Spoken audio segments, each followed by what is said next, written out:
ബഹുമാനപ്പെട്ട മൃഗസംരക്ഷണ ക്ഷീരവികസന വകുപ്പ് മന്ത്രി. സർ,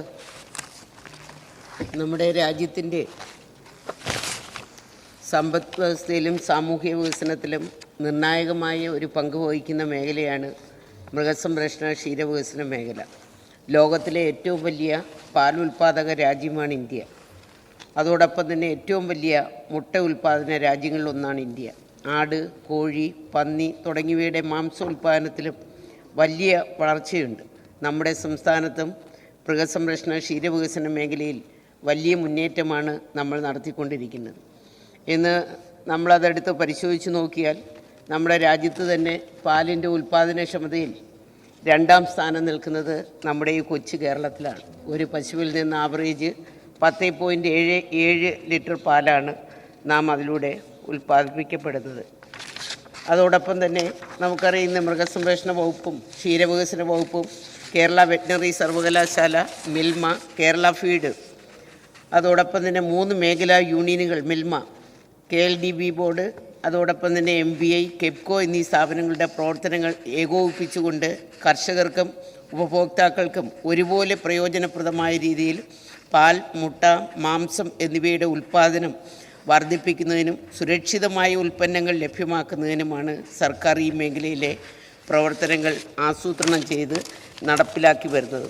ഇന്ന് കേരളത്തിൽ ഏകദേശം 8 ലക്ഷത്തോളം കുടുംബങ്ങൾ പശു വളർത്തൽ പ്രധാന വരുമാനമായോ ഉപവരുമാന സ്രോതസ്സായോ ഉപയോഗപ്പെടുത്തുന്നു. കേരളത്തിൽ പശു വളർത്തലിനെ പ്രധാനമായും ആശ്രയിക്കുന്നത് ചെറുകിട നാമമാത്ര കർഷകരും കർഷക തൊഴിലാളികളുമാണ്. 3606 ക്ഷീരസംഘങ്ങളിലായി ഏകദേശം 2 ലക്ഷം കർഷകർ ദൈനംദിന പാലളക്കുന്നു. കഴിഞ്ഞ 5 വർഷങ്ങളിലായി മേഖലാ യൂണിയനുകൾ അന്യ സംസ്ഥാനത്ത് നിന്ന് ഇറക്കുമതി ചെയ്യുന്ന പാലിൻ്റെ അളവിൽ ഗണ്യമായ കുറവ് ഉണ്ടായിട്ടുണ്ട്. ക്ഷീരസംഘങ്ങളിൽ അതോടൊപ്പം തന്നെ പാലുൽപാദനം സ്വയം പര്യാപ്തയുടെ പാതയിൽ എന്ന് കണക്കുകൾ ഇപ്പോൾ സൂചിപ്പിക്കുകയാണ്. ആഭ്യന്തര ഉൽപ്പാദന മേഖലയിൽ തന്നെ കേരളം ഇന്ന് വളരെ മുന്നിൽ വന്നിരിക്കുകയാണ്. കാരണം മിൽമ വഴി നമ്മൾ സംഘം വഴി എടുക്കുന്ന പാല് വളരെ കുറച്ച് പാലുകൾ മാത്രമേ മിൽമയിൽ വരുന്നുള്ളൂ. ബാക്കിയുള്ള മുഴുവൻ പാലുകളും നമ്മുടെ വിപണിയിൽ എത്തുന്ന തരത്തിലേക്കാണ് പോകുന്നത്. നമ്മുടെ തന്നെ മൃഗസംരക്ഷണ വകുപ്പിൻ്റെ ഫാമുകൾ എടുത്ത് പരിശോധിക്കുമ്പോൾ തന്നെ ഓരോ ഫാമിൽ നിന്നും 1000-ഉം 1500 ലിറ്ററും പാല് വരുന്നത് മുഴുവൻ അപ്പം തന്നെ വിപണിയിലെത്തി വിപണനം നടത്തുന്ന രീതിയിലേക്കാണ് പോകുന്നത്. സംഘത്തിൽ തന്നെ പാലെത്തുന്നത് സംഘക്കാർ തന്നെ അവിടെ വിതരണം നടത്തുന്നുണ്ട്. കർഷകൻ തൻ്റെ വീടിന് ചുറ്റും പാല് കൊടുക്കുന്ന സംവിധാനത്തിലേക്കുമൊക്കെ ഇത് വന്നുകൊണ്ടിരിക്കുന്നത് കൊണ്ടാണ് മിൽമ എടുക്കുന്ന പാലിൻ്റെ അളവ് കേരളത്തെ സംബന്ധിച്ച് കുറഞ്ഞു വന്നിരിക്കുന്നത്. നമുക്കറിയുന്ന ബഡ്ജറ്റ് വിഹിതം 2025-26 എടുത്ത് പരിശോധിച്ചാൽ മൃഗസംരക്ഷണ വകുപ്പിനും പൊതുമേഖലാ സ്ഥാപനങ്ങൾക്കും വെറ്റിനറി യൂണിവേഴ്സിറ്റിക്കും ഉൾപ്പെടെ 309.2 കോടി രൂപയും ക്ഷീര മേഖലയ്ക്ക് 129.63 കോടി രൂപയും ചേർത്ത് 438.83 കോടി രൂപയാണ് ഇന്ന് വകയിരുത്തിയിരിക്കുന്നത്. നമ്മുടെ തദ്ദേശ സ്വയംഭരണ സ്ഥാപനങ്ങളുടെ ഫണ്ടുകൾ പ്രയോജനപ്പെടുത്തി ഈ സർക്കാരിൻ്റെ കാലഘട്ടത്തിൽ നാളിതുവരെ 2024-25 വർഷം ക്ഷീര വികസന മേഖലകളിൽ ഏകദേശം 134.61 കോടി രൂപയും മൃഗസംരക്ഷണ മേഖലയിൽ 213.01 കോടി രൂപയും ചേർത്ത് ആകെ 347.62 കോടി രൂപയുടെ പ്രവർത്തനങ്ങൾ നടത്തുവാൻ സാധിച്ചിട്ടുണ്ട്. അതോടൊപ്പം തന്നെ മൃഗസംരക്ഷണ മേഖലയിൽ നിരവധിയായിട്ടുള്ള പ്രവർത്തനങ്ങൾ നടപ്പിലാക്കിക്കൊണ്ടാണ് നാം ഈ കാലഘട്ടത്തിൽ മുന്നോട്ട് പോകുന്നത്. അതിൽ പുതിയ ഒരു പദ്ധതിയാണ് ഈ സമൃദ്ധ എന്നും അറിയപ്പെടുന്ന ഒരു പദ്ധതി. നമ്മുടെ ഇന്ത്യയിൽ തന്നെ മാതൃകയാക്കിക്കൊണ്ട് പത്തനംതിട്ട ജില്ലയിൽ ഏകദേശം 7.5 കോടി രൂപ ചെലവഴിച്ചുകൊണ്ട് നമ്മളിപ്പോൾ നടപ്പിലാക്കുന്ന, പ്രത്യേകിച്ചും ഡിജിറ്റൽ സാങ്കേതിക വിദ്യയുടെ തന്നെ സഹായത്തോടു കൂടി ഡിജിറ്റൽ യൂണിവേഴ്സിറ്റിയാണ് ആ പദ്ധതി അവിടെ തുടക്കം കുറിച്ചിരിക്കുന്നത്. അത് ഉരുക്കൾക്ക് RFID അതല്ലെങ്കിൽ റേഡിയോ ഫ്രീക്വൻസി ഐഡൻറ്റിഫിക്കേഷൻ ഡിവൈസ് ഘടിപ്പിച്ച് സാങ്കേതിക വിദ്യയിലൂടെ കർഷകനെയും ഉരുക്കളെയും കോർത്തിണക്കി ഡിജിറ്റൽ വിവരശേഖരണം നടത്തുന്നതാണ് ഈ പദ്ധതി. ടാഗ് ചെയ്ത മൃഗങ്ങളുടെ ഉൽപ്പാദനശേഷിയും ആരോഗ്യവും ഉടമസ്ഥരുടെ വിവരങ്ങളും ഉൾപ്പെട്ട സമഗ്രമായ ഒരു ഡാറ്റാബേസ് ഈ സമൃദ്ധ പദ്ധതിയിലൂടെ നമുക്ക് ലഭ്യമാകും. ഈ പദ്ധതി തന്നെ സംസ്ഥാനത്തെ മുഴുവൻ മൃഗാശുപത്രികളെയും ബന്ധിപ്പിച്ചുകൊണ്ടുള്ള ഒരു ഡിജിറ്റൽ ഹെൽത്ത് മാനേജ്മെൻറ്റ് സംവിധാനവും ഉടൻ പ്രാബല്യത്തിൽ വരുന്നതാണ്. കർഷകർക്ക് മൃഗാശുപത്രികളുടെ സേവനങ്ങൾ ഓൺലൈനിൽ ലഭ്യമാകുവാൻ ഒരു മൊബൈൽ ആപ്ലിക്കേഷൻ തുടങ്ങിയവ ഈ പദ്ധതി പ്രകാരം സാധ്യമാകുന്നുണ്ട്. അതോടൊപ്പം തന്നെ OP സംവിധാനം, ലാബ് റിപ്പോർട്ടുകൾ ഇതൊക്കെ ലഭ്യമാക്കൽ പോലുള്ള സൗകര്യങ്ങളും ഇതുവഴി ഒരുങ്ങാൻ പോവുകയാണ്. മൊബൈൽ ആപ്ലിക്കേഷൻ വഴി കർഷകർക്ക് ചികിത്സാ സേവനങ്ങൾ മുൻകൂട്ടി ബുക്ക് ചെയ്യാം. ആരോഗ്യ സർട്ടിഫിക്കറ്റുകൾ, അരുമ മൃഗങ്ങളുടെ വാക്സിനേഷൻ, അതിൻ്റെ സർട്ടിഫിക്കറ്റുകൾ അതെല്ലാം ഓൺലൈൻ വഴി ലഭ്യമാക്കുന്ന ഒരു പദ്ധതിയാണ്. ഇന്ന് അതോടൊപ്പം തന്നെ എല്ലാ വെറ്റിനറി ഹോസ്പിറ്റലിലും നമ്മളിപ്പോൾ ഹോസ്പിറ്റൽ മാനേജ്മെൻറ്റ് കമ്മിറ്റി രൂപീകരിക്കുവാനുള്ള നിർദ്ദേശം നമ്മുടെ തദ്ദേശ സ്വയംഭരണ വകുപ്പ് മുഖേന നമ്മൾ കൊടുത്തു കഴിഞ്ഞു. അതോടൊപ്പം തന്നെ ജന്തുരോഗ നിയന്ത്രണവുമായി ബന്ധപ്പെട്ട് മൃഗചികിത്സയോടൊപ്പം രോഗപ്രതിരോധത്തിനും മൃഗസംരക്ഷണ വകുപ്പ് അതീവ പ്രാധാന്യം ഇന്ന് നൽകുന്നുണ്ട്. കുളമ്പ് രോഗത്തിനെതിരായിട്ടുള്ള പ്രതിരോധ കുത്തിവയ്പ്പ് കഴിഞ്ഞ 20 വർഷമായി വിവിധ തവണകളിലായി നമ്മൾ നടത്തി വരുന്നു. കഴിഞ്ഞ പ്രാവശ്യം ബ്രൂസല്ലോസിസ് പ്രതിരോധ കുത്തിവയ്പ്പ് യജ്ഞം 86,077 കന്നുകുട്ടികൾക്ക് പ്രതിരോധ കുത്തിവയ്പ്പുകളും നമ്മൾ നടത്തി കഴിഞ്ഞു. അതോടൊപ്പം തന്നെ പന്നിപ്പനി പ്രതിരോധ കുത്തിവയ്പ്പ് നമ്മൾ ഇതിനകം നടത്തി. ചർമ്മമുഴ രോഗപ്രതിരോധ കുത്തിവയ്പ്പുകൾ നടത്തി. ആടുവസന്ത പ്രതിരോധ കുത്തിവയ്പ്പ്, അങ്ങനെ ജന്തുരോഗവും നിയന്ത്രണവുമായി ബന്ധപ്പെട്ട നിരവധി കുത്തിവയ്പ്പുകൾ സമയബന്ധിതമായി നമുക്ക് നടപ്പിലാക്കുവാൻ സാധിച്ചിട്ടുണ്ട്. ഫാം ലൈസൻസിങ് ഇവിടെ ചട്ടങ്ങൾ പരിഷ്കരിച്ചു. അവിടെ സംസാരിച്ച നമ്മുടെ പ്രിയപ്പെട്ട MLA മാർ അത് സൂചിപ്പിച്ചു കഴിഞ്ഞു. സാധാരണക്കാർക്കും നമുക്കറിയാം, ഇത്ര പശുക്കളെ 5 പശുക്കളെ വരെ മുമ്പ് വളർത്തണമെന്നുണ്ടെങ്കിൽ ഫാം ലൈസൻസ് വേണമായിരുന്നു. ഇപ്പോൾ അതിനകത്ത് ഇളവ് വന്നിട്ടുണ്ട്. 10 പശുക്കളെ വരെ വളർത്തുവാൻ പറ്റാവുന്ന സംവിധാനം അതിനകത്ത് വന്നിട്ടുണ്ട്. അതുപോലെ 50-ൽ താഴെ ആടുകളെ വളർത്തുന്ന ഫാമുകൾക്ക് ലൈസൻസ് ആവശ്യമില്ല.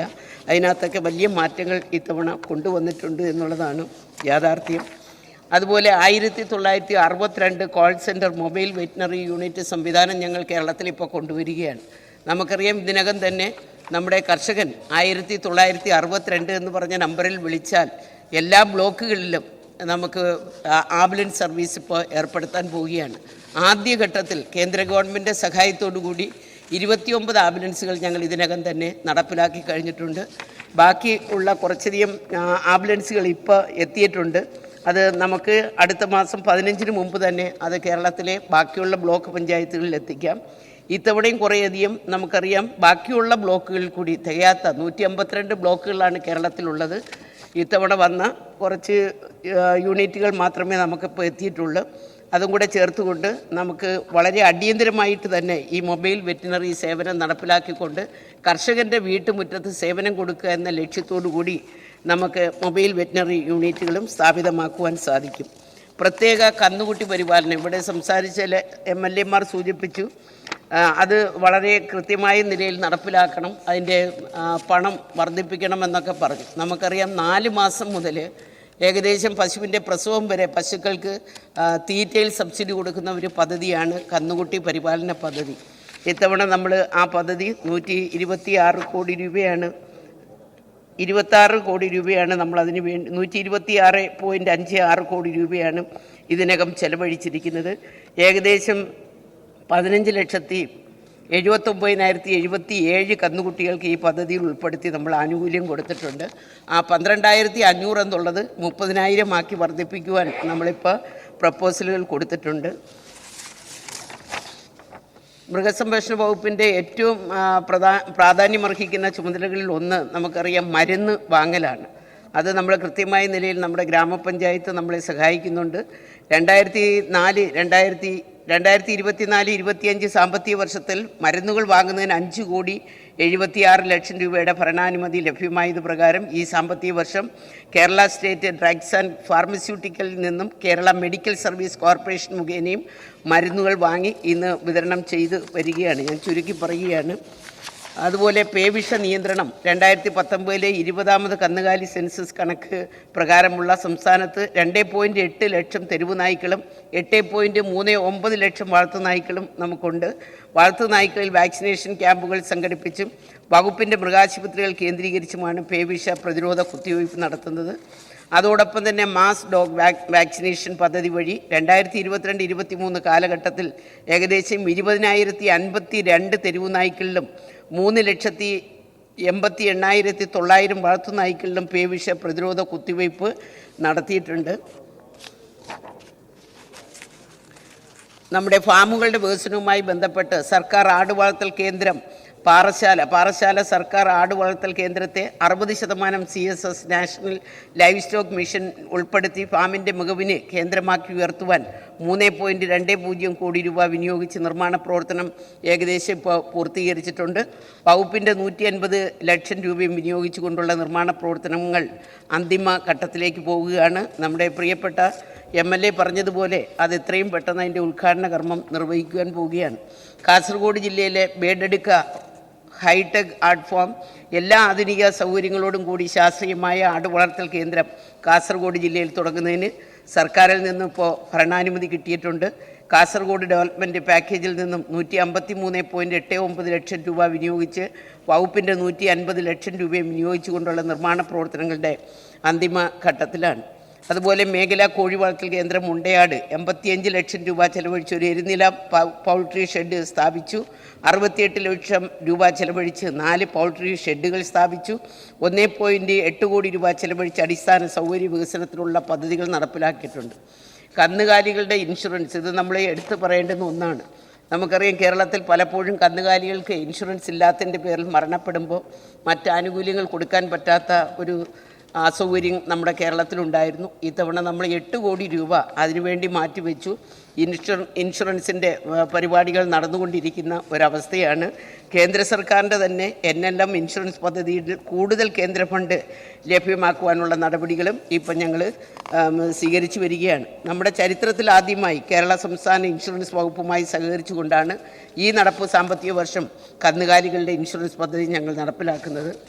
കർഷകർക്ക് നഷ്ടപരിഹാരം, കർഷകർക്ക് മൃഗസംരക്ഷണ വകുപ്പിൻ്റെ ദുരന്ത നിവാരണ ഫണ്ടിൽ നിന്ന് നൽകുന്ന നഷ്ടപരിഹാര തുകയുടെ നിരക്ക് വർദ്ധിപ്പിച്ച് പരിഷ്കരിച്ചിട്ടുണ്ട്. അത് നമുക്കറിയാം, കറവയുള്ള പശുക്കൾ ഞങ്ങൾ 16,400 രൂപയായിരുന്നു കൊടുത്തുകൊണ്ടിരുന്നത്. അതിപ്പോൾ 37,500 രൂപ വെച്ച് കൊടുത്തു. എരുമയ്ക്ക് 32,000 ആയിരുന്നു, മുമ്പ് 15,000 ആയിരുന്നു കൊടുത്തുകൊണ്ടിരുന്നത്. അതും വർദ്ധിപ്പിച്ചാണ് ഇപ്പോൾ കൊടുക്കുന്നത്. അതുപോലെ ആടുകളുടെ നമ്മൾ വർദ്ധിപ്പിച്ച് കഴിഞ്ഞു. ഇങ്ങനെ നിലവിൽ യഥാക്രമം 16,400 15,000 രൂപ വീതമാണ് നമ്മൾ കൊടുത്തുകൊണ്ടിരുന്നത്. പക്ഷേ ആട് ഒന്നിന് 1,650 രൂപയിൽ നിന്നും 4,000 രൂപയായി നഷ്ടപരിഹാര തുക വർദ്ധിപ്പിച്ചിട്ടുണ്ട്. പന്നി വളർത്തൽ കർഷകർക്ക് ആശ്വാസമായി പന്നി ഒന്നിന് 4,000 രൂപ ദുരന്ത നിവാരണ ഫണ്ടിൽ നിന്ന് നഷ്ടപരിഹാരമായി ധനസഹായമായി നൽകുന്നതാണ്. മൃഗസംരക്ഷണ വകുപ്പിൽ നിന്ന് നൽകിയിട്ടുള്ള നഷ്ടപരിഹാര തുകയുടെ വിവരങ്ങളാണ്. ആഫ്രിക്കൻ പന്നിപ്പനി മൂലം കർഷകർക്ക് നഷ്ടപരിഹാരം നൽകി ഇനത്തിൽ 1.8 കോടി രൂപ വിതരണം ചെയ്തിട്ടുണ്ട്. നമുക്കറിയാം, ആലപ്പുഴ ജില്ലയിലും പത്തനംതിട്ട ജില്ലയിലും കോട്ടയം ജില്ലയിലുമായിട്ട് പടർന്നു പിടിച്ച ഒരു പക്ഷിപ്പനി നമ്മുടെ കേരളത്തിൽ ഇപ്പോൾ വന്നിരുന്നു. കഴിഞ്ഞ പാർലമെൻറ്റ് തെരഞ്ഞെടുപ്പിന് തൊട്ട് മുമ്പ് തന്നെ ആലപ്പുഴ ജില്ലയിലെയും പത്തനംതിട്ട ജില്ലയിലെയും ഒക്കെ മുഴുവൻ പണവും നമുക്ക് കൊടുത്തു തീർക്കാൻ സാധിച്ചു. പക്ഷിപ്പനി കാരണം നഷ്ടം സംഭവിച്ച ഇല്ല 10 മിനിറ്റ് ഒരു വകുപ്പ് മാത്രമേ ആയുള്ളൂ. അതുകൊണ്ട് പക്ഷിപ്പനി കാരണം നഷ്ടം സംഭവിച്ച കർഷകർക്ക് 3.64 കോടി രൂപ നഷ്ടപരിഹാരമായി ഞങ്ങളിപ്പം നൽകിയിട്ടുണ്ട്. ക്ഷീരവികസന മേഖലകളിൽ നിരവധിയായിട്ടുള്ള പദ്ധതികളാണ് ഇത്തവണ നമ്മൾ നടപ്പിലാക്കിക്കൊണ്ടിരിക്കുന്നത്. ക്ഷീരവികസന വകുപ്പിൽ ഈ സർക്കാർ അധികാരത്തിൽ വന്നതിന് ശേഷം സംസ്ഥാന ബഡ്ജറ്റ് വിഹിതമായി 21-22 വർഷം 103.71 കോടി രൂപയുടെയും 22-23 വർഷം 106.81 കോടി രൂപയുടെയും വികസന പ്രവർത്തനങ്ങളാണ് ക്ഷീരമേഖലകളിൽ ഇന്ന് നടപ്പിലാക്കിക്കൊണ്ടിരിക്കുന്നത്. ക്ഷീരകർഷകർക്ക് സാമ്പത്തിക സാമൂഹിക സുരക്ഷിതത്വം ഉറപ്പാക്കിക്കൊണ്ട് സംസ്ഥാനത്ത് പാലുൽപാദനത്തിൽ സ്വയം പര്യാപ്തത കൈവരിക്കുക എന്ന ലക്ഷ്യം ഈ സർക്കാരിൻ്റെ പ്രഖ്യാപിത ലക്ഷ്യമാണ്. പാലിൻ്റെ ആവശ്യകതയുടെ ഏകദേശം 80% ആഭ്യന്തരമായി ഇവിടെ ഉൽപ്പാദിപ്പിക്കുന്നു എന്നത് എടുത്തു പറയേണ്ടതാണ്.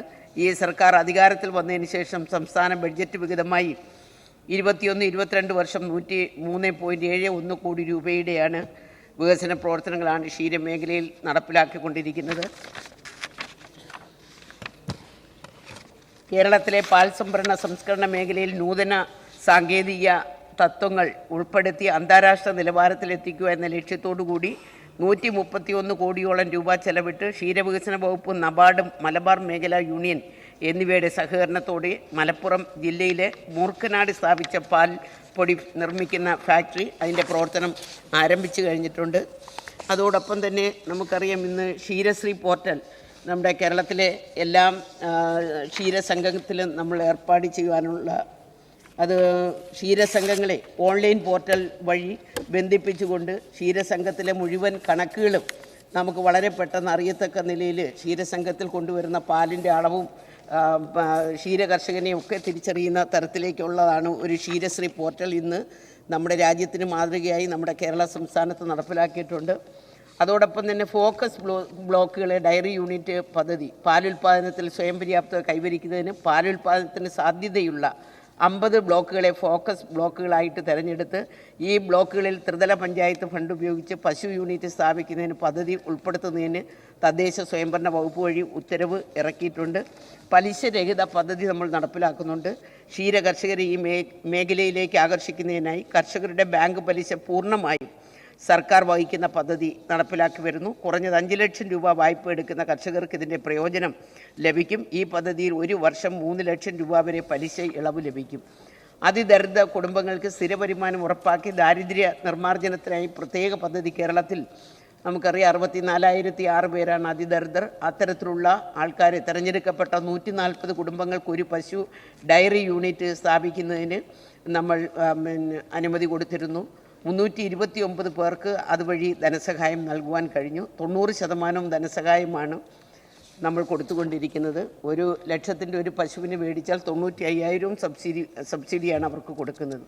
കിടാരി പാർക്ക് പദ്ധതി കേരളത്തിലെ ക്ഷീരമേഖല സംരക്ഷിക്കുന്നതിന് ഒരു സുസ്ഥിര ക്ഷീരവ്യവസ്ഥ സജ്ജീകരിക്കുന്നതിന് നമ്മുടെ നാട്ടിലെ കന്നുകുട്ടികളെ ശാസ്ത്രീയമായി പരിപാലിക്കുന്നതിനും നല്ല ഇനം കിടാരികളെ സംരക്ഷിച്ച് ഭാവിയിലെ കറവ പശുക്കളാക്കി മാറ്റുന്നതിനും കർമ്മ പദ്ധതിയുടെ ഭാഗമായിട്ടാണ് ക്ഷീര സഹകരണ സംഘങ്ങളിൽ 50 കിടാരികൾ അടങ്ങിയ കിടാരി പാർക്ക് പദ്ധതി ആവിഷ്കരിച്ച് ആ പദ്ധതിയുടെ ഭാഗമായി 6 ക്ഷീര സഹകരണ സംഘങ്ങളിൽ കിടാരി പാർക്കുകൾ നമ്മൾ ഇത്തവണ ആരംഭിച്ചിട്ടുണ്ട്. ക്ഷീര സംഘങ്ങളുടെ ശാക്തീകരണത്തിന് ക്ഷീരമേഖലയിൽ ഈ സർക്കാരിൻ്റെ കാലത്ത് 55 പുതിയ ക്ഷീരസംഘങ്ങൾ തുടങ്ങുന്നതിനും 11 പ്രവർത്തനരഹിത സംഘങ്ങൾ പുനരുദ്ധരിക്കുന്നതിനും ധനസഹായം നൽകിയിട്ടുണ്ട്. ക്ഷീര കർഷകർക്കുള്ള ധനസഹായം ഈ സർക്കാരിൻ്റെ കാലത്ത് കർഷകർക്ക് 15,912 പശുക്കളെ വാങ്ങുന്നതിനും 1,728 ഫീഫറുകളെ വാങ്ങുന്നതിനും 1,306 കർഷകർക്ക് കറവയന്ത്രവും 1,501 കർഷകർക്ക് തൊഴുത്ത് നിർമ്മാണവും നവീകരണവും എന്നിവയ്ക്ക് ധനസഹായം നൽകി. പിന്നീട് നമുക്കറിയാം ക്ഷീരമേഖലയുടെ വികസനത്തിന് ഈ വർഷത്ത് നടപ്പിലാക്കുന്ന പ്രധാന ചില പദ്ധതികളുണ്ട്. അത് ക്ഷീര പരിശീലന കേന്ദ്രത്തിന് പുതിയ കെട്ടിടം നിർമ്മിക്കുന്നതാണ്. കണ്ടിജൻസി ഫണ്ട് ഇവിടെ ചില നമ്മുടെ MLA സൂചിപ്പിച്ചതാണ്. ക്ഷീരകർഷകരുടെ ഇൻഷുറൻസ് പരിരക്ഷ ഇല്ലാത്ത ഉരുക്കൾക്ക് ആകസ്മികമായ മരണം സംഭവിക്കുമ്പോഴും സ്ഥായിയായ അംഗവൈകല്യം ഉണ്ടാകുമ്പോഴും പ്രകൃതി ദുരന്തങ്ങൾ മൂലം കന്നുകാലികൾക്കും കാലിത്തൊഴുത്തിന് നാശനഷ്ടം സംഭവിക്കുമ്പോഴും അടിയന്തര ധനസഹായം നൽകുന്നതിന് കണ്ടിജൻസി ഫണ്ട് ഉപകരിക്കുന്നു. ഈ പദ്ധതി ഉൾപ്പെടുത്തി 3,973 പേർക്ക് ധനസഹായം നൽകിയിട്ടുണ്ട്. കാലിത്തീറ്റ സബ്സിഡി കൊടുക്കുന്നുണ്ട്. പാൽ ഉൽപ്പാദന ചെലവ് കുറയ്ക്കുന്നതിന് സൈലേജിൻ്റെ ഉപയോഗം വർദ്ധിപ്പിക്കുന്നതിനും 500 ലക്ഷം രൂപ പ്രത്യേകമായി കാലിത്തീറ്റ സബ്സിഡി പദ്ധതിയിൽ വകയിരുത്തിയിട്ടുണ്ട്. സാമ്പത്തികമായി പിന്നോക്കം നിൽക്കുന്ന ക്ഷീരസംഘങ്ങൾക്ക് മാനേജീരിയൽ സബ്സിഡി കൊടുക്കുന്നുണ്ട്. ജോയിൻറ്റ് ലൈബിലിറ്റി ഗ്രൂപ്പുകൾക്ക്, സ്വയം സഹായ ഗ്രൂപ്പുകൾക്ക് പശു വളർത്തൽ, പാലുൽപ്പാദന നിർമ്മാണം, ചാണക സംസ്കരണം, തീറ്റപ്പുൽ കൃഷി പ്രത്യേക പദ്ധതികൾ 56 ലക്ഷം രൂപ വകയിരുത്തി. പശുക്കളുടെ വാണിജ്യാടിസ്ഥാനത്തിലുള്ള ഡയറി ഫാമുകൾ തിരഞ്ഞെടുക്കപ്പെട്ട 5 സംരംഭകർക്ക് 20 പശുവിൻ്റെ ഫാം തുടങ്ങുവാനുള്ള പദ്ധതിയുണ്ട്. യുവാക്കൾക്ക് സ്മാർട്ട് ഡയറി ഫാമുകളുടെ പ്രത്യേക പദ്ധതി നമ്മൾ ഇപ്പോൾ നടപ്പിലാക്കുന്നുണ്ട്. ക്ഷീരലയം, കാപ്പി, തേയില, റബ്ബർ തോട്ടങ്ങളിലെ തൊഴിലാളി കുടുംബങ്ങൾക്ക് സാമ്പത്തിക സുരക്ഷ ഉറപ്പാക്കുന്നതിനായി ലയങ്ങളിൽ തന്നെ കമ്മ്യൂണിറ്റി കാറ്റിൽ ഷെഡ് സ്ഥാപിച്ച് ക്ഷീരസംഘങ്ങളുടെ സഹകരണത്തോടുകൂടി പ്രത്യേക ഡയറി പാക്കേജ് നടപ്പിലാക്കിയിട്ടുണ്ട്. നമ്മളിപ്പോൾ വയനാട് ജില്ലയിലും അതോടൊപ്പം തന്നെ നമ്മുടെ ഇവിടെ ഇടുക്കി ജില്ലകളിലൊക്കെ തന്നെ ഇതിനകം തന്നെ വന്നു കഴിഞ്ഞു. 8 മാസ ഗർഭാവസ്ഥ മുതൽ പ്രസവശേഷം 3 മാസം വരെ ഉള്ള പശുക്കൾക്കായി പ്രത്യേക ആരോഗ്യ സംരക്ഷണ പദ്ധതി നമ്മൾ ചെയ്യുന്നുണ്ട്.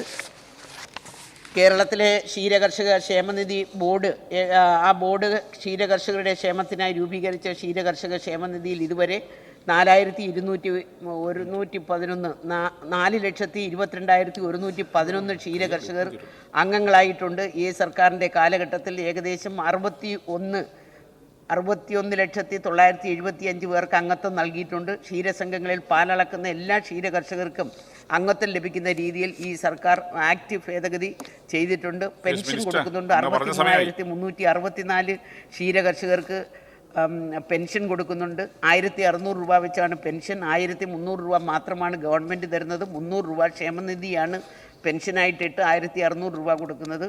കുടുംബ പെൻഷൻ കൊടുക്കുന്നുണ്ട്. പെൻഷനർ അത്യാവശ്യം അദ്ദേഹം മരണപ്പെട്ടാൽ ആ കുടുംബത്തിലെ ഒരാൾക്ക് അതിൻ്റെ പകുതി പെൻഷൻ കൊടുക്കുന്നുണ്ട്.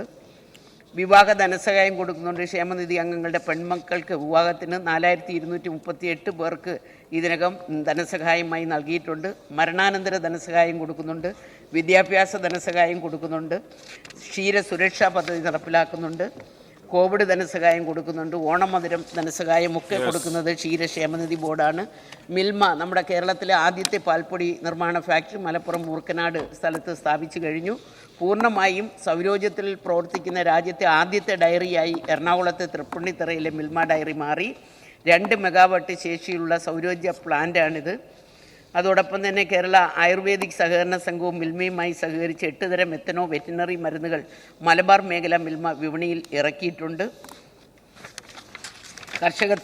കർഷക ക്ഷേമ പ്രവർത്തനങ്ങളുടെ ഭാഗമായി കാലിത്തീറ്റ സബ്സിഡി നിരക്കിൽ കർഷകർക്ക് മിൽമ വിതരണം ചെയ്യുന്നുണ്ട്. അധിക പാൽവിലയായി കർഷകർക്ക് കഴിഞ്ഞ 2 വർഷങ്ങളിലായി 129.38 കോടി രൂപ കർഷകർക്ക് വിതരണം ചെയ്തു.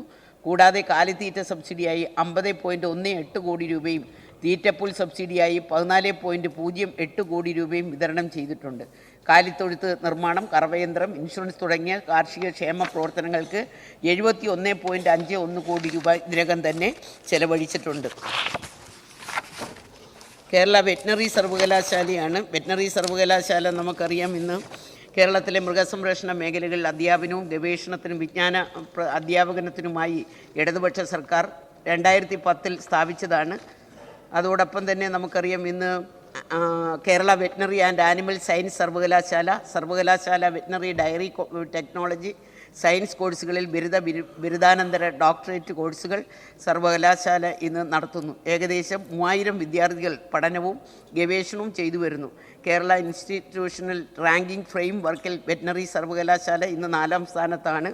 കാർഷിക അനുബന്ധ കോളേജുകളിൽ നമ്മുടെ വെറ്റിനറി കോളേജ് പൂക്കോട് ഇതെല്ലാം 1ാം സ്ഥാനത്ത്. സമയം അങ്ങ് പറഞ്ഞ സമയം ആയി. 1-2 എണ്ണം കൂടെ പറഞ്ഞു ഇപ്പം നിർത്താം പെട്ടെന്ന്. അങ്ങ് പറഞ്ഞ 10 മിനിറ്റ് ആണ്. 10 മിനിറ്റ് ആയി. ഓൾറെഡി 20 മിനിറ്റ് ക്രോസ് ചെയ്തു. ബാക്കി ടേബിൾ ചെയ്തോ? ടേബിൾ 1-2 എണ്ണം കൂടെ പറഞ്ഞങ്ങ് നിർത്താം. കെപ്കോയുടെ ചില പദ്ധതികൾ നമ്മുടെ കേരളത്തിൽ വ്യാപകമായ നിലയിൽ നടക്കുന്ന, നമുക്കറിയാം മുട്ട ഉൽപ്പാദനത്തിനും ഇറച്ചി ഉൽപ്പാദനത്തിനും വളരെ മുന്നിൽ നിൽക്കുന്ന ഒരു പ്രസ്ഥാനമാണ് കെപ്കോ. ആ കെപ്കോ ആശ്രയ അവരൊരു പുതിയ പദ്ധതി, കഴിഞ്ഞ തവണ നടപ്പിലാക്കുന്ന ഗ്രാമീണ മേഖലകളിലെ വിധവകളായിട്ടുള്ള ഗുണഭോക്താക്കൾക്ക് കൈത്താങ്ങായി അടുക്കളമുറ്റത്തെ കോഴി വളർത്തൽ പദ്ധതി കൊടുക്കുന്നുണ്ട്. കെപ്കോ വനിതാ മിത്രം പദ്ധതി കൊടുക്കുന്നുണ്ട്. കുഞ്ഞുകൈകളിൽ കോഴിക്കുഞ്ഞ് കൊടുക്കുന്നുണ്ട്. എല്ലാ സ്കൂൾ കുട്ടികൾക്ക് 6 മുതൽ 9 വരെ പഠിക്കുന്ന കുട്ടികൾക്കാണ് അത് കൊടുക്കുന്നത്. അങ്ങനെ നിരവധിയായിട്ടുള്ള പദ്ധതികൾ ആവിഷ്കരിച്ച് മുന്നോട്ട് പോവുകയാണ്. ഇന്ന് കേരളത്തിൽ ഉൽപ്പാദനശേഷി കൂടിയ BB380 എന്ന ഇനത്തിൽപ്പെട്ട മുട്ടക്കോഴി കുഞ്ഞുങ്ങളെ സർക്കാരിൻ്റെ കീഴിലുള്ള അത് ഏക ഉൽപ്പാദന കേന്ദ്രമാക്കി തൃശ്ശൂരിലെ മാള മാറിയിട്ടുണ്ട്. ഏറ്റവും കൂടുതൽ മുട്ട തരുന്ന ഒരിനം കോഴിയാണത്.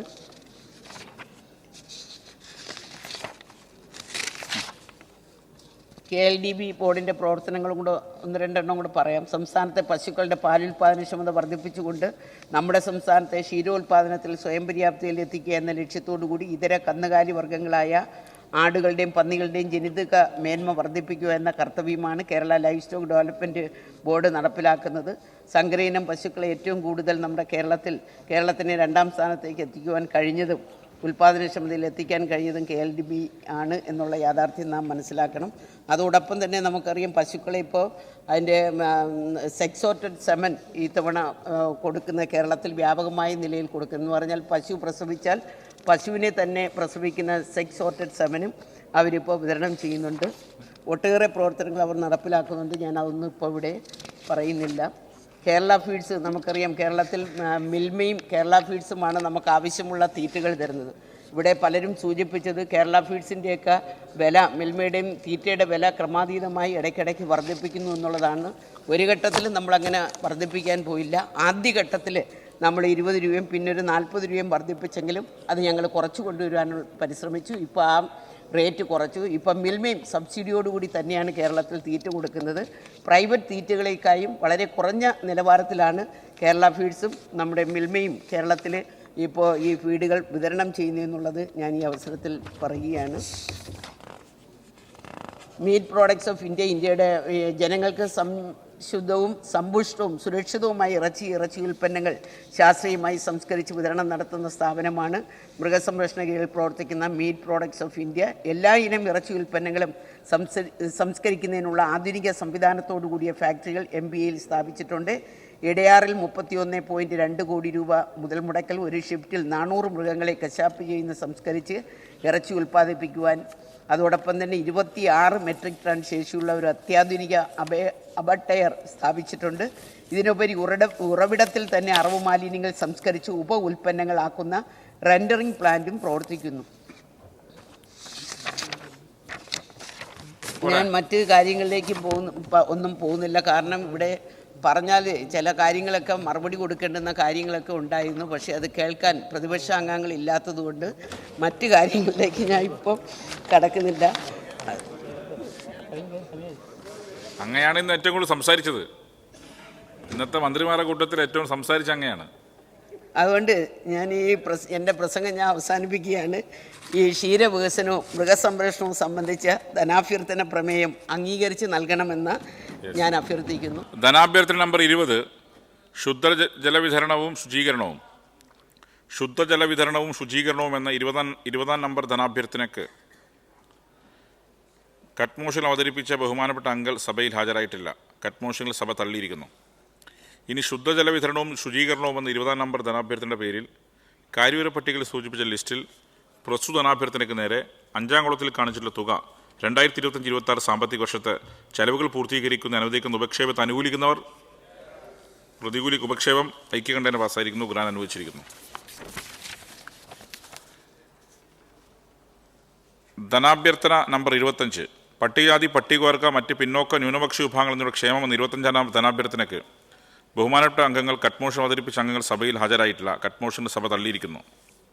ഇനി പട്ടികജാതി പട്ടികവർഗ മറ്റു പിന്നോക്ക ന്യൂനപക്ഷ വിഭാഗങ്ങൾ എന്നിവരുടെ ക്ഷേമം എന്ന 25-ാം നമ്പർ ധനാഭ്യർത്ഥനയുടെ പേരിൽ കാര്യവിവര പട്ടികയിൽ സൂചിപ്പിച്ചിട്ടുള്ള ലിസ്റ്റിൽ പ്രസ്തുത ധനാഭ്യർത്ഥനയ്ക്ക് നേരെ 5-ാം കോളത്തിൽ കാണിച്ചിട്ടുള്ള തുക 2025-26 സാമ്പത്തിക വർഷത്തെ ചെലവുകൾ പൂർത്തീകരിക്കുന്ന അനുവദിക്കുന്ന ഉപക്ഷേപത്തെ അനുകൂലിക്കുന്നവർ, ഉപക്ഷേപം ഗ്രാന്റ് അനുവദിച്ചിരിക്കുന്നു. ധനാഭ്യർത്ഥന നമ്പർ 30 ഭക്ഷ്യമെന്ന 30-ാം നമ്പർ ധനാഭ്യർത്ഥന കട്ട് മോഷനിൽ അവതരിപ്പിച്ച അംഗങ്ങൾ സഭയിൽ ഹാജരായിട്ടില്ല. കട്ട് മോഷൻ സഭ തള്ളിയിരിക്കുന്നു. ഭക്ഷ്യമെന്ന 30-ാം നമ്പർ ധനാഭ്യർത്ഥനയുടെ പേരിൽ കാര്യവിവര പട്ടികയിൽ സൂചിപ്പിച്ച ലിസ്റ്റിൽ പ്രസ്തുത ധനാഭ്യർത്ഥനയ്ക്ക് നേരെ 5-ാം കോളത്തിൽ കാണിച്ച തുക 2025-26 സാമ്പത്തിക വർഷ ചെലവുകൾ പൂർത്തീകരിക്കുന്ന അനുവദിക്കുന്ന ഉപക്ഷേപം ഐക്യകണ്ഠേന പാസ്സായിരിക്കുന്നു. ഗ്രാന്റ് അനുവദിച്ചിരിക്കുന്നു. ധനാഭ്യർത്ഥന നമ്പർ 31 മൃഗസംരക്ഷണം എന്ന 31-ാം നമ്പർ ധനാഭ്യർത്ഥനയ്ക്ക് ബഹുമാനപ്പെട്ട അംഗങ്ങൾ കട്ട് മോഷൻ അവതരിപ്പിച്ച അംഗങ്ങൾ സഭയിൽ ഹാജരായിട്ടില്ല. കട്ട് മോഷൻ സഭ തള്ളിയിരിക്കുന്നു. മൃഗസംരക്ഷണം 31-ാം നമ്പർ ധനാഭ്യർത്ഥനയുടെ പേരിൽ കാര്യവിവര പട്ടികയിൽ സൂചിപ്പിക്കുന്ന ലിസ്റ്റിൽ പ്രസ്തുത ധനാഭ്യർത്ഥനയ്ക്ക് നേരെ 5-ാം കോളത്തിൽ കാണിച്ചിട്ടുള്ള തുക 2025-26 സാമ്പത്തിക ചെലവുകൾ പൂർത്തീകരിക്കാൻ അനുവദിക്കുന്ന ഉപക്ഷേപം യൂണിലേറ്ററൽ പാസ്സായിരിക്കുന്നു. ഗ്രാന്റ് അനുവദിച്ചിരിക്കുന്നു. ധനാഭ്യർത്ഥന നമ്പർ 32 ക്ഷീരവികസനം എന്ന 32-ാം ധനാഭ്യർത്ഥനയ്ക്ക് നേരെ ബഹുമാനപ്പെട്ട അംഗങ്ങൾ കട്ട് മോഷൻ അവതരിപ്പിച്ച അംഗങ്ങൾ സഭയിൽ ഹാജരായിട്ടില്ല. കട്ട് മോഷൻ സഭ തള്ളിയിരിക്കുന്നു. ഇനി ക്ഷീരവികസനം എന്ന 32-ാം നമ്പർ ധനാഭ്യർത്ഥനയുടെ പേരിൽ കാര്യവിവര പട്ടികയിൽ സൂചിപ്പിച്ച ലിസ്റ്റിൽ പ്രസ്തുത ധനാഭ്യർത്ഥനയ്ക്ക് നേരെ 5-ാം കോളത്തിൽ കാണിച്ചിട്ടുള്ള തുക 2025-26 സാമ്പത്തിക വർഷത്തെ ചെലവുകൾ പൂർത്തീകരിക്കാൻ അനുവദിക്കുന്ന ഉപക്ഷേപം യൂണിലേറ്ററായി ഉപക്ഷേപം പാസ്സായിരിക്കുന്നു. ഗ്രാന്റ് അനുവദിച്ചിരിക്കുന്നു. ധനാഭ്യർത്ഥന നമ്പർ 38 ജലസേചനം എന്ന 32-ാം നമ്പർ ധനാഭ്യർത്ഥനയ്ക്ക് കട്ട് മോഷൻ അവതരിപ്പിച്ച അംഗങ്ങൾ സഭയിൽ ഹാജരായിട്ടില്ല. കട്ട് മോഷൻ സഭ തള്ളിയിരിക്കുന്നു.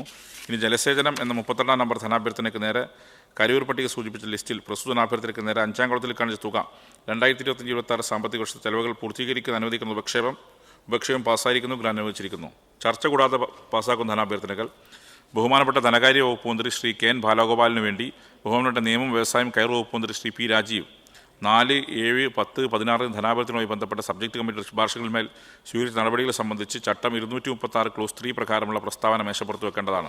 സർ, തെരഞ്ഞെടുപ്പുകളിൽ നിന്ന് 4-ാം നമ്പർ ധനാഭ്യർത്ഥനയെയും മുദ്രപത്രങ്ങൾ രജിസ്ട്രേഷൻ എന്ന 7-ാം നമ്പർ ധനാഭ്യർത്ഥനയെയും ട്രഷറികളും അക്കൗണ്ടുകളും എന്ന 10-ാം നമ്പർ ധനാഭ്യർത്ഥനയെയും പെൻഷനും പലവകയും എന്ന 16-ാം നമ്പർ ധനാഭ്യർത്ഥനയെ സംബന്ധിച്ച സബ്ജക്ട് കമ്മിറ്റി റിപ്പോർട്ടുകളുടെ ശുപാർശകളിന്മേൽ ചട്ടം 236(3) പ്രകാരമുള്ള പ്രസ്താവന ബഹുമാനപ്പെട്ട ധനകാര്യ വകുപ്പ് മന്ത്രിക്ക് വേണ്ടി ഞാൻ മേശപ്പുറത്ത് വയ്ക്കുന്നു. സംസ്ഥാന നിയമസഭ ഒന്നാം നമ്പർ ധനാഭ്യർത്ഥനയുടെയും തെരഞ്ഞെടുപ്പുകൾ എന്ന 4-ാം നമ്പർ ധനാഭ്യർത്ഥനയുടെയും മുദ്രപത്രങ്ങൾ രജിസ്ട്രേഷനും എന്ന 7-ാം നമ്പർ ധനാഭ്യർത്ഥനയുടെയും ട്രഷറികളും അക്കൗണ്ടുകളും എന്ന 10-ാം നമ്പർ ധനാഭ്യർത്ഥനയുടെയും പെൻഷനും പലവകയും എന്ന 16-ാം നമ്പർ ധനാഭ്യർത്ഥനയുടെയും നഷ്ടപരിഹാരവും അവകാശ കൈമാറ്റങ്ങളും എന്ന 43-ാം നമ്പർ ധനാഭ്യർത്ഥനയുടെയും പലവക വായ്പകളും മുൻകൂറുകളും എന്ന 45-ാം നമ്പർ ധനാഭ്യർത്ഥനയുടെയും പേരിൽ കാര്യൂര പട്ടികയിൽ സൂചിപ്പിച്ച ലിസ്റ്റിൽ പ്രസ്തു ധനാഭ്യർത്ഥനയ്ക്ക് നേരെ 5-ാം കോളത്തിൽ കാണിച്ചിട്ടുള്ള തുകകൾ 2025-26 സാമ്പത്തിക വർഷത്തെ ചെലവുകൾ പൂർത്തീകരിക്കുന്നതിന് അനുവദിക്കുന്ന ഉപക്ഷേപത്തെ പ്രശ്നത്തെ അനുകൂലിക്കുന്നവർ പ്രതികൂലിക്കുന്നവർ ധനാഭ്യർത്ഥന പാസ്സായിരിക്കുന്നു, ഗ്രാന്റ് അനുവദിച്ചിരിക്കുന്നു.